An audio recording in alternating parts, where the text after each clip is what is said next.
Hi everyone, welcome to the class fourth of nuclear chemistry series. तो ये आज हमारी क्लास फोर्थ है और इसमें जो टॉपिक हम पढ़ेंगे वो है रेडियो एक्टिविटी। ओके, वैसे बेसिकली अब तक हम जो भी पढ़ते आ रहे हैं ना वो रेडियो एक्टिविटी ही हम पढ़ते आ रहे हैं। रेडियो एक्टिविटी, ठीक है। मतलब रेडियो एक्टिविटी का मतलब होता क्या है कि आपका एक अनस्टेबल न्यूक्लियस होता है और वो कुछ ना कुछ चीज़ें का एमिशन करता है और एक स्टेबल न्यूक्लियर में कन्वर्ट होता है, ठीक है। तो radioactivity is the decay of an unstable nuclei into an stable species by emitting something, वो होता है रेडियो एक्टिविटी, ठीक है। Radioactivity is your first order kinetics, means radioactivity आपकी फर्स्ट ऑर्डर काइनेटिक्स को follow करती है। Radioactivity follow first order kinetics.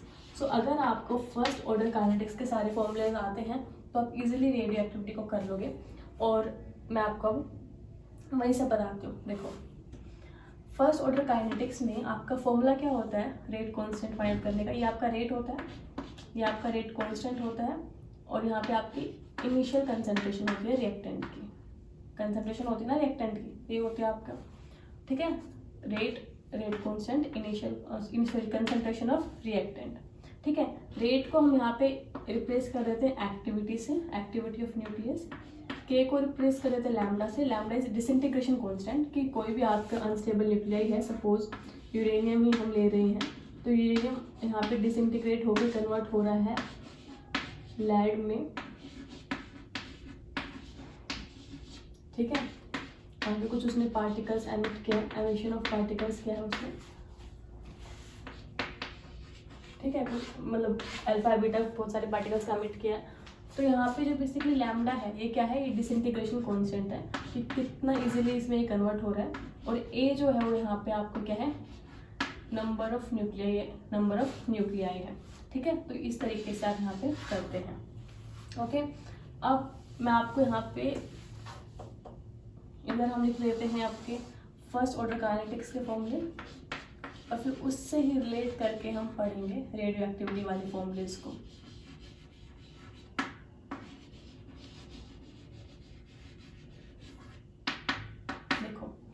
First order kinetics में हाफ लाइफ का फॉर्मूला क्या होता है, टी हाफ क्या होता है आपका 0.693 के रेट कांस्टेंट। ऐसे ही यहाँ पे भी टी हाफ क्या होगा 0.693 अपॉन में लैम्डा, ठीक है। रेट कांस्टेंट की जगह हमने लैम्डा मतलब डिसइंटीग्रेशन कांस्टेंट कर दिया। फिर एक आपका फॉर्मूला था के इज इक्वल टू, के को आप ऐसे नोट कर ऐसे कर लेते हैं 2.303 t log of A naught upon में 80। A is the initial concentration of reactants, 80 is the final concentration, मतलब the concentration at time t, ठीक है। ऐसे हमें यहाँ पे करना हुआ तो k is equal to 2.303 t log N naught upon में N t, number of nuclei initially and number of nuclei at the time t. ऐसे ही अगर आपको ए टी की वैल्यू फाइंड आउट करनी होती है तो आप कैसे करते हो, ए नॉट ए की पावर माइनस के टी, ऐसे करते हो ना, राइट। तो ऐसे अगर हमें करना हुआ इसमें तो ये क्या हो जाएगा, N T is equal to N not T raise to power minus K T. T time के यहाँ पे के लैम्डा है, exponential factor concentration of nuclei initially at time T. तो बेसिकली कुछ भी नहीं करना आपको। देखो मैं बताती हूँ आपको, रेडियो एक्टिविटी में कोई आपसे डेफिनेशन नहीं पूछेगा नेट के एग्जाम में, गेट के एग्जाम में। सिंपली आपसे पूछेंगे कि rate disintegration constant find out करो, अगर इनिशियल कंसंट्रेशन ये है, फाइनल कंसंट्रेशन ये है, टाइम टी पे बताओ क्या होगा। तो इस तरीके से फॉर्मूलेज याद होने चाहिए। अब फॉर्मूले में अगर आपको सिंपली बता देती है ऐसे ही तो आपको हो सकता है कि वो रिलेट करने में थोड़ी प्रॉब्लम आती है। तो मैं क्या कर रही हूँ, मुझे पता है रेडियो एक्टिविटी मेरी फर्स्ट ऑर्डर काइनेटिक्स है। एग्जाम में क्वेश्चन आता है कि रेडियो एक्टिविटी किस ऑर्डर को फॉलो करती है, फर्स्ट, जीरो, सेकंड, ऐसे। तो पहली बात तो याद रखनी है आपको कि फर्स्ट ऑर्डर काइनेटिक्स है। और बिकॉज मुझे ये फॉर्मूले आपको याद करवानी है तो मैं फर्स्ट ऑर्डर काइनेटिक्स से रिलेट करके पढ़ा रही हूँ ताकि आप इजीली फॉर्मूले को समराइज कर सकें, याद कर सकें, बिकॉज फॉर्मूलेज आर मस्ट, ठीक है। ये तो इस टॉपिक में सिर्फ फॉर्मूले ही पढ़ेंगे आज हम, थ्योरी में ऐसा कुछ नहीं है। कुछ कॉन्सेप्ट मुझे समझाने एक दो वो समझा दूंगी, ओके। यहाँ तक फॉर्मूलेज आप नोट कर लीजिए या फिर स्क्रीनशॉट ले लीजिए। इतना का स्क्रीनशॉट ले लिया। अब आगे देखो, अब मुझे ये बताओ जो एवरेज टाइम होता है जिसको आप टी से नोट कर देते हो वो किसके इक्वल होता है, 1/k, यही होता है। अब k क्या बताया था मैंने अभी आपको, अब मैंने आपको बताया था कि टी हाफ होता है 0.693 k को हम क्या लिख सकते हैं यहाँ से 0.693 टी हाफ, ठीक है, टी हाफ लिख सकते हैं। तो यहाँ से हम k की वैल्यू को यहाँ पे पुट करेंगे, तो यहाँ पे हम करेंगे तो 1/0.693 और टी हाफ चल जाएगा ऊपर, तो टी हाफ आ जाएगा ऐसे। और जब हम इसको सोल्व करेंगे तो आपका एवरेज टाइम है वो क्या आएगा 1.44 इंटू में टी हाफ। तो कभी कभी ऐसा हो सकता है कि आपको टी हाफ की वैल्यू दे दे और आपसे पूछ ले एवरेज टाइम निकालो, तो आपको ये फॉर्मूला आना जरूरी है, ठीक है। तो इस ये फॉर्मूला मेंशन कीजिए, तो यहाँ पे लिख लो आप। अगर आपको पता ना हो एवरेज टाइम तो वो होगा 1.44 इंटू में टी हाफ, ठीक है। तो फर्स्ट फॉर्मूला हो गया आपका ये हो गया आपका फर्स्ट फॉर्मूला, ये हो गया आपका सेकंड फॉर्मूला, ये हो गया आपका थर्ड फॉर्मूला, ये हो गया आपका फोर्थ फॉर्मूला, ठीक है। इन फॉर्मूले को अच्छे से बिल्कुल प्यार से नोट कर लो, ठीक है। थर्ड फॉर्मूला और ये हो गया आपका फोर्थ फॉर्मूला, इनको आप नोट कर लो, बहुत इंपॉर्टेंट है, ठीक है। उसके बाद मुझे एक बात और बतानी है, तो ये फॉर्मूले नोट कर लिए, मैं इसको रब करूँगी। आई होप आपने नोट कर लिए होंगे। अब देखो एक ये वाली बात समझो आप, इनिशियली मेरी कंसंट्रेशन थी A0, ठीक है। After half time, half time क्या होता है, half time is the time when your concentration initial concentration decrease to half, ठीक है। मतलब ओरिजिनल जितनी थी ना उसकी जब आधी हो जाए तो उसको हम बोलते हैं कि हाफ टाइम हो गया। तो मीन्स हाफ टाइम पे क्या होगा, टी हाफ पे क्या होगा, आपकी जो कंसंट्रेशन थी वो A0/2 हो जाएगी। अब मुझसे कुछ पूछे इसका भी टी हाफ फाइंड आउट करो, मतलब फर्स्ट जो आपकी हाफ लाइफ है वो है A0/T, जो आपकी सेकेंड हाफ लाइफ होगी, सेकेंड हाफ लाइफ जो होगी वो क्या होगी, मतलब इसका भी आधा हो जाएगी, इस अमाउंट का भी आधा हो जाएगी, इस अमाउंट का भी आधा हो जाएगी, मतलब ये आपके अमाउंट इसका भी आधा हो गई ये।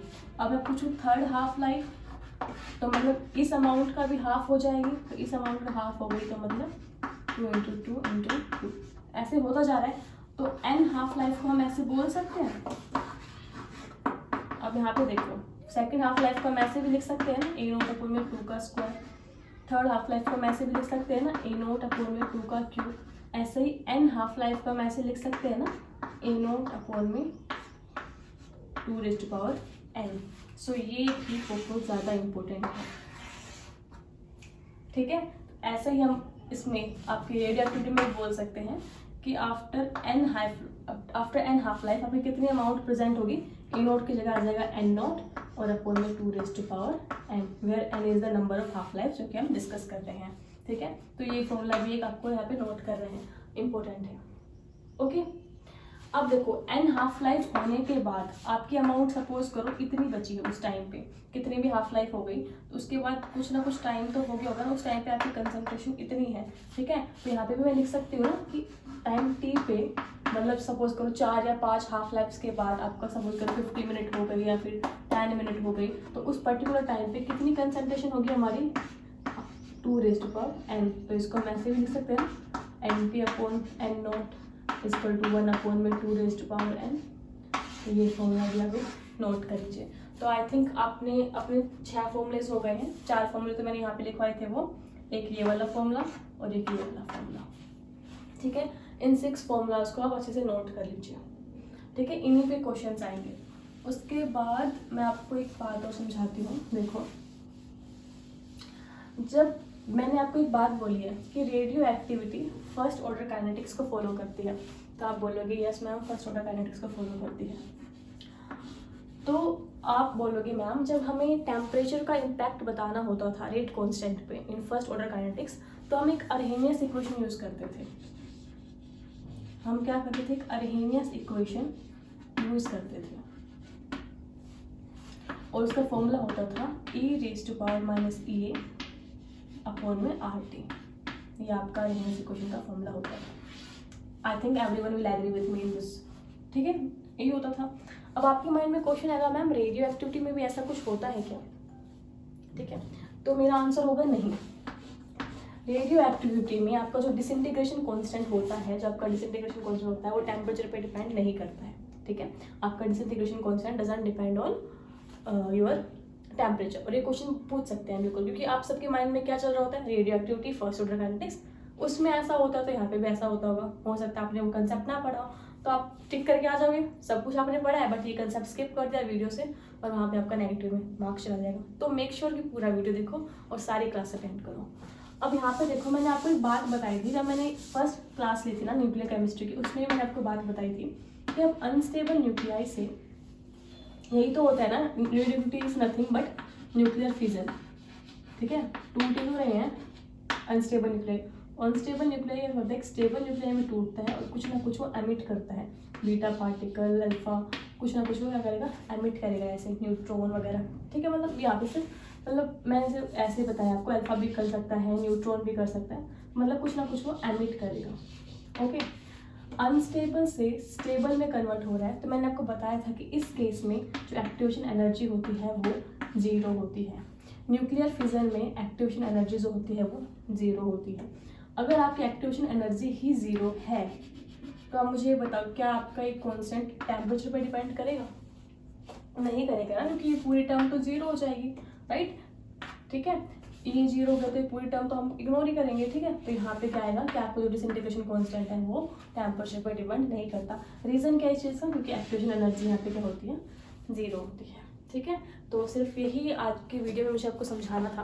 बिल्कुल भी कोई ज़्यादा लेंथी वीडियो ये नहीं होने वाला है। रेडियो एक्टिविटी क्या होती है मैंने बताया। रेडियो एक्टिविटी में disintegration constant doesn't depend on your activation energy, doesn't depend on your temperature, ये मैंने आपको बताया। और तीसरी चीज़ मैंने आपको ये बताई है कि ये फॉर्मूलेज बताए हैं मैंने, और किससे रिलेट करके बताएं, फर्स्ट ऑर्डर काइनेटिक्स से, ताकि याद हो जाए। आज के वीडियो का आपका सिर्फ यही काम हुआ कि फॉर्मूलेज को याद कर लेना, ठीक है। So that's all about this video. Thank you so much for watching.